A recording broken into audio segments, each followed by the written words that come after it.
Hello YouTube, thought I'd do a quick video here. I've been kind of playing around with the, this is my Retevis RT97 GMRS 2A repeater. Obviously I have it out of the case because for one, it's much easier to do testing without putting it back in the case.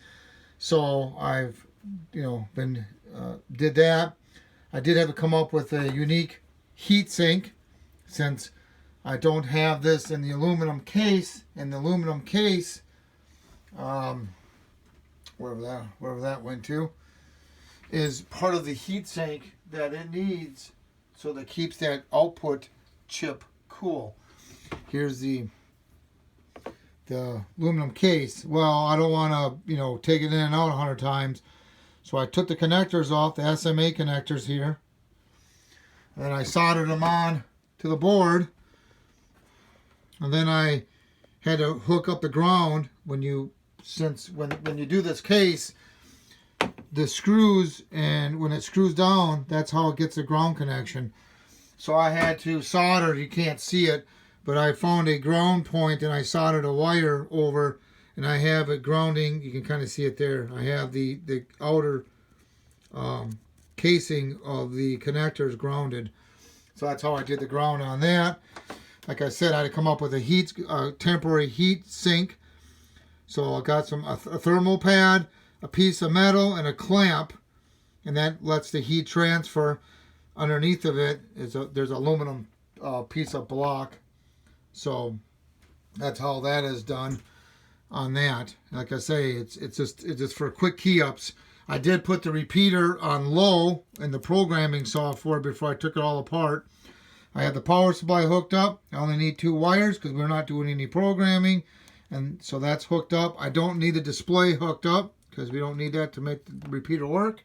And the repeater is working. I will key up the radio and you should hear the squelch break. Okay. I do have it hooked up, obviously, to the cables. The duplexer's there with the dummy load. That's how I do that. So now I have a radio there for receive, and here's my transmit radio. So now, when I key up, let me show you here. Let me hit stop on. I got to turn something off here. Okay, there we go. So now when I key up on this, radio check. 1, 2, 3, 4. Radio check. So you can hear the squelch break, so the repeater's working. Just showing you that. 1, 2, 3, 4, 4, 3, 2, 1. So hopefully you hear that. So now I can do testing with the probe. I do have, like I've been saying in my videos, the digital microscope is much better on the 32-inch TV. There's my monitor. So, and having this makes it a lot easier to see than with the other way I was doing it. I did find out, which is kind of interesting. At first I thought there's a switch on here that I talked about in my videos. It's on the power supply board, and if you press that switch, it keys up the radio. So I thought, well, heck, maybe I can use that to do this DB9 connector. And at first it wasn't working. Well, it is actually, it does work. It just doesn't do the frequency shift. And what I mean is, when I key up this radio, and I know my frequencies are backwards. That's my bad, but that ain't the point. When I key up this radio, see how the frequency goes up to 4.6? Okay? And that radio is set to receive 1, 2, 3, 4, 4, 3, 2, 1. Okay? Here's what's interesting. When I inject a tone on the mic in wire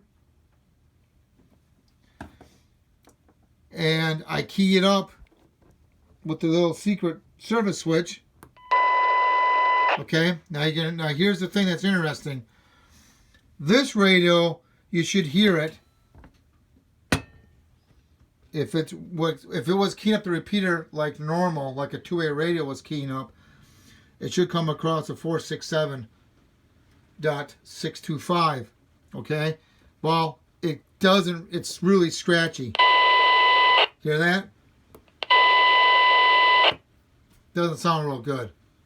But I just happen, normally I keep the volume down on the radio that I'm transmitting with because there's no sense leaving it up. So if I turn the volume up on this radio, which is set to 462.625, it keys up just fine. So it's not doing, from what it looks like, this service switch does not do the frequency switch, which kind of makes sense because it's probably a service switch. It's meant to, to do adjustments. So the switch does let audio pass through. I didn't think it did at first, but it does not do the, see, 462.625, and see how much clearer it sounds? Okay, and again, just to show you what I mean, normally a repeater works. Let me stop my generator here if I can. Normally a repeater works, you key this up. Let me turn up the radio.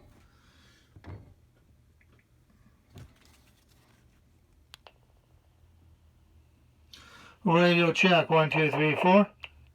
See how it's supposed to go to the other frequency? So, that service switch kind of works, kind of don't.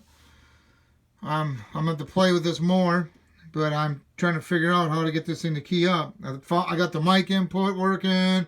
The squelch, I believe, I'm not really liking the squelch line. And the reason being is I'm not liking that squelch line is because the voltage is awful low. I may have to find a better way of getting squelch. If I key up the radio,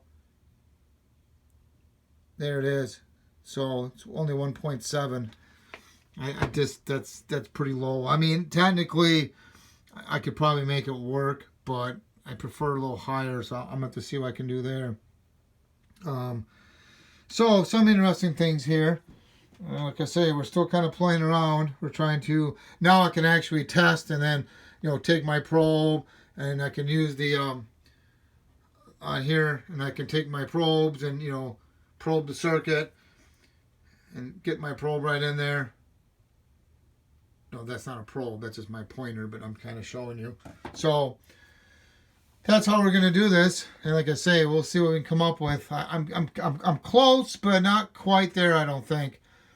But we'll keep playing around. So at any rate, that's how we're kind of experimenting with this repeater. If you have any questions or comments, please post them down below. And please subscribe. Thank you, and have a good day.